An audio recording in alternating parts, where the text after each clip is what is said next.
Bismillahirrahmanirrahim. Assalamualaikum warahmatullahi wabarakatuh.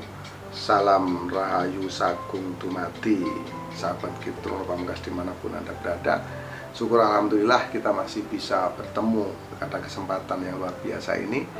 Karena teman-teman juga saya yakin diberikan kesehatan, diberikan kelancaran segala urusan, dan dimurahkan segala rezeki hingga sampai saat ini masih setia menonton video Kitro Pamungkas. Dan saya juga akan memberikan yang terbaik atas usulan dan masukan dari komentar-komentar teman-teman.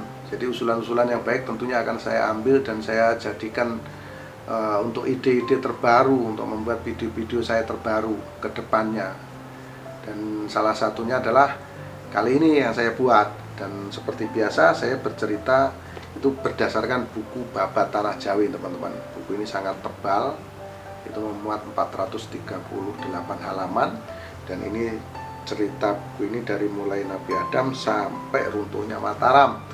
Namun kali ini saya terus akan bercerita tentang keris-keris pusaka yang ada di Tanah Jawa. Nah, ini teman-teman. Dan atas masukan dari sahabat Kitro Pamungkas dari kolom komentar ya, itu kalau berbicara keris tolong dong Ki, itu keris contohnya ditunjukin biar kita tahu, biar kami tahu seperti apa. Nah, atas inilah maka saya tunjukkan nih contoh kerisnya seperti apa, teman-teman. Walaupun punya saya ini mungkin gak aslinya ya, aslinya seperti apa saya nggak tahu. Yang penting ya, ini saya memiliki keris itu, dan saya tahu keris itu dapurnya ini itu juga dari buku keris nih sahabat. Nah, buku kerisnya sangat tebal, saya nggak tunjukkan pada teman-teman ya. Di situ ada buku keris dan banyak itu dijual bebas. Buku-buku keris, dapur-dapur keris itu seperti apa, nanti teman-teman bisa lihat di Google juga ada nih sahabatnya. Dan kali ini saya ingin cerita tentang keris Kiai Mangkurat, teman-teman. Nah, ini keris Kiai Mangkurat ini seperti apa ini bentuk kerisnya. Nah, ini kebetulan milik saya.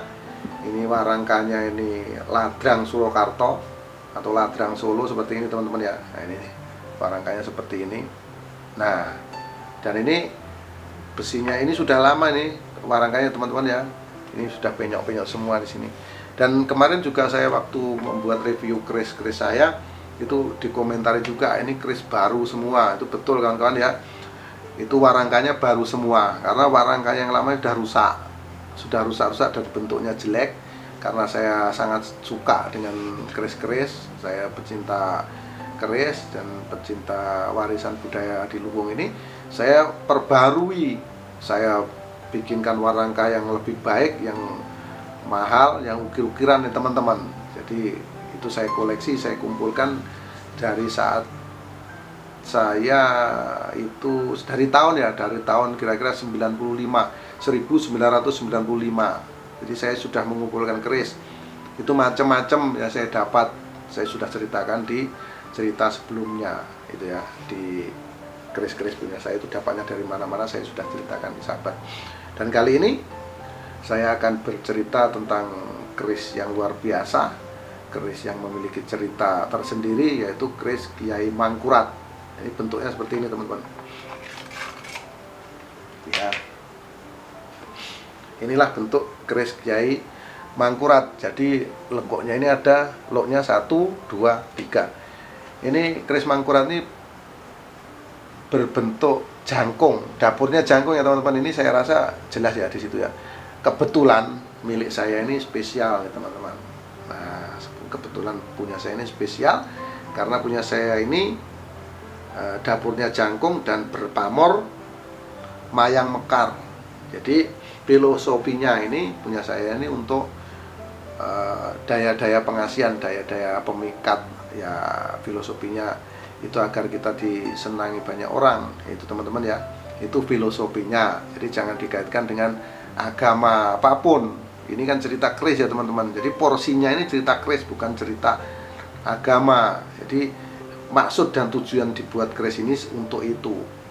Semua punya tujuan masing-masing teman-teman. Sama dengan kamera yang sekarang saya pakai syuting ini, maksud tujuannya untuk apa? Untuk merekam, untuk membuat video. Jadi semua punya filosofi atau maksud tujuan masing-masing. Sama dengan handphone kita ya teman-teman. Handphone kita ini punya tujuan ya supaya kita bisa bersosial media. Nah itulah Jadi sama aja antara keris, kamera dan lain-lain ya. Ini filosofi, cuma sekedar filosofi. Ini saya menceritakan ini.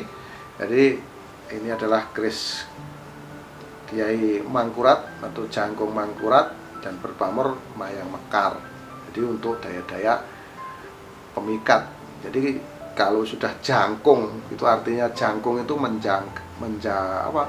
menjangkau apa yang kita mau, menjangkau yang apa kita mau, dan untuk apa? Untuk daya-daya pikat, daya-daya pengasihan. Seperti itu teman-teman.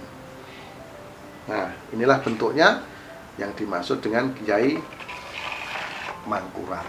Nah, ceritanya bagaimana ini lahirnya keris Kiai Mangkurat. Jadi kembali ke buku Babat Tanah Jawi, teman-teman ya.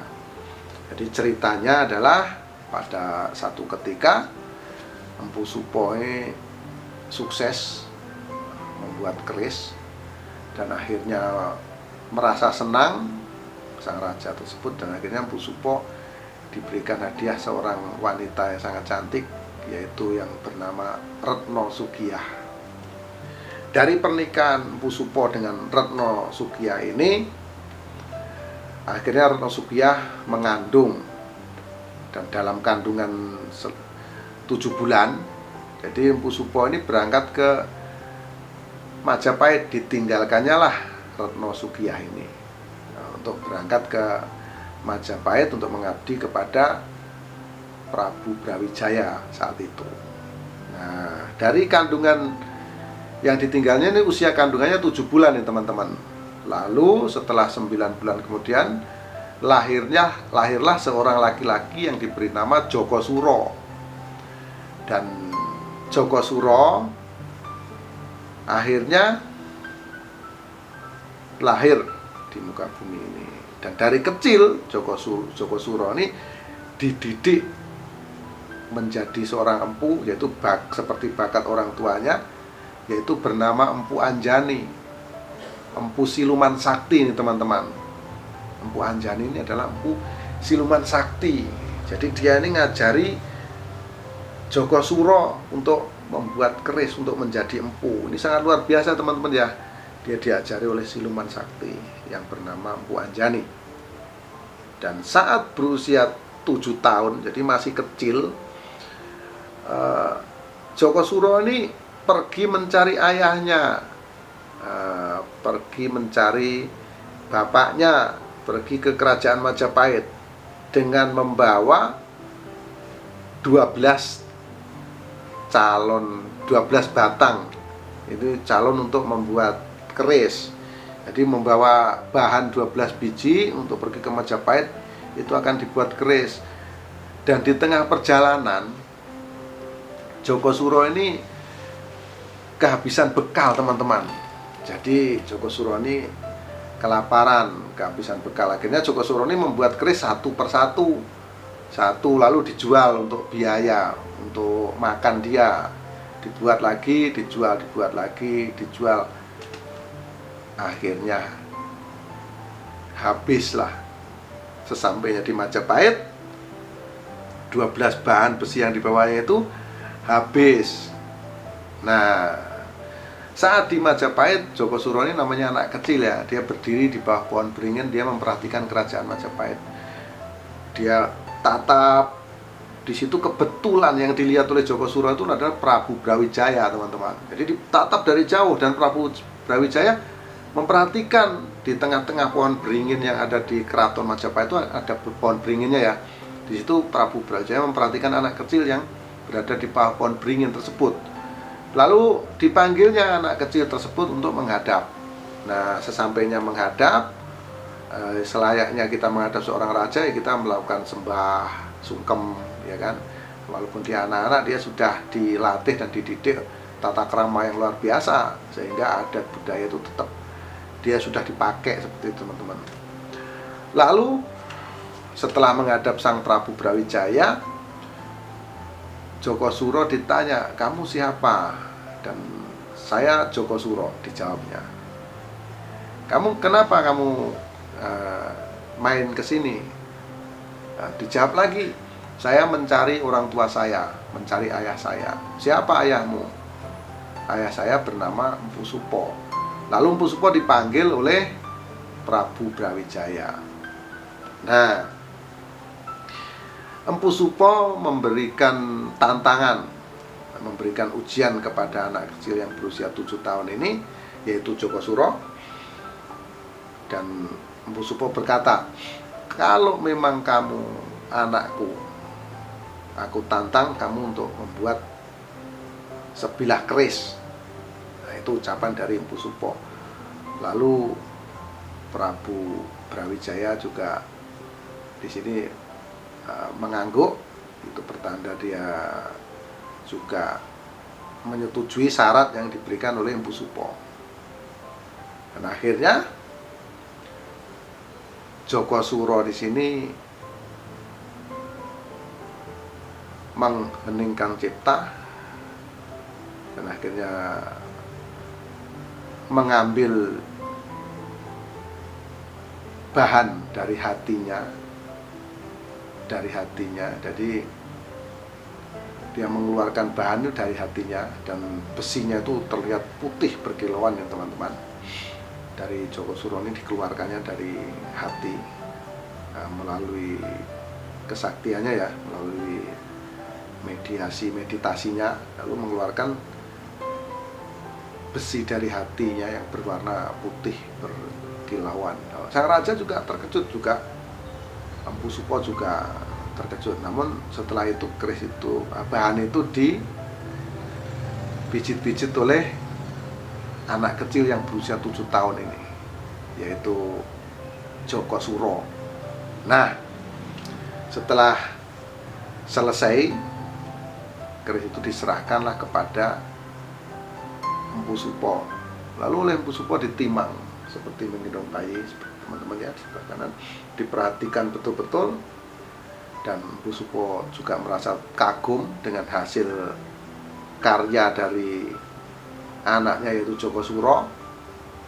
Dan keris tersebut diberi nama Kiai Mangkurat. Nah, itu yang memberi nama adalah Empu Supo. Dan karena sang Prabu sangat senang dengan keris tersebut, maka Jokosuro dijadikan menjadi abdi dalam kerajaan Majapahit, dan akhirnya diberikan hadiah bumi jenuh, atau kalau sekarang disebut Tuban, di Tuban, dan dinikahkan dengan putri raja bernama Retno Sekar. Nah, itu teman-teman ceritanya. Karena ini kesenangan, sangat senang sekali nih Prabu Brawijaya. Akhirnya Jokosuro ini diberikan hadiah 2, yaitu bumi jenuh, yaitu di Tuban, dan dinikahkan dengan putri sang Prabu Brawijaya, yaitu Retno Sekar. Nah, inilah cerita dari lahirnya keris Kiai Mangkurat. Semoga ini bisa menambah kasanah wawasan tentang budaya Nusantara.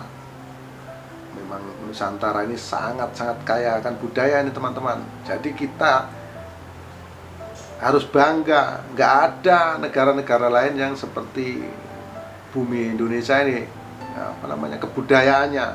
Kita nggak perlu kita mencari budaya-budaya asing, karena kita ini sebetulnya sangat luar biasa. Kalau saya saja membaca sejarah, yaitu tentang buku Babat Tanah Jawi ini, saya merasa sangat bangga. Kalau orang Jawa bilang itu bombong rasanya hati. Sangat besar, hati saya itu sangat besar akan cinta saya kepada bumi Pertiwi, karena memang orang-orang terdahulu ini sangat luar biasa teman-teman. Jadi semua itu ada sejarah dan ceritanya, itu yang orang-orangnya sangat mumpuni. Karena apa? Karena ketulusan hatinya, karena sifat kerendahan hatinya, akhirnya mampu untuk melakukan hal-hal yang kalau kita bilang tidak masuk di akal atau di luar nalar, itu teman-teman. Jadi inilah cerita sejarah lahirnya Kris Kiai Mangkurat. Semoga ini bisa sekali lagi menambah wawasan tentang budaya kita, budaya Nusantara. Akhirnya kita menjadi lebih cinta akan negara kita Republik Indonesia, lebih cinta dengan NKRI. Nah, saya akhiri. Saya mohon maaf apabila ada kesalahan, karena kesalahan itu mutlak milik manusia termasuk saya, Ki Truno Pamungkas, dan kebenaran hanya milik Allah Subhanahu wa Ta'ala. Manusia seperti saya dan teman-teman ini tidak bisa menyalahkan manusia yang lain. Kita tidak bisa memvonis si A, si B, si C itu salah, karena Allah sudah memerintahkan 2 malaikat untuk mencatat kebaikan dan keburukan manusia itu masing-masing. Jadi kita tidak bisa menyalahkan. Kita sama-sama manusia ini, teman-teman. Nah, itu pesan-pesan dari saya. Semoga sekali lagi ini bermanfaat. Mohon maaf atas segala kekilapan, mohon maaf atas segala kesalahan. Saya akhiri. Akhirul salam. Wabillahi taufiq wal hidayah. Wassalamualaikum warahmatullahi wabarakatuh. Salam rahayu sakum dumadi. Salam persahabatan sedunia dari saya, Ki Truno Pamungkas.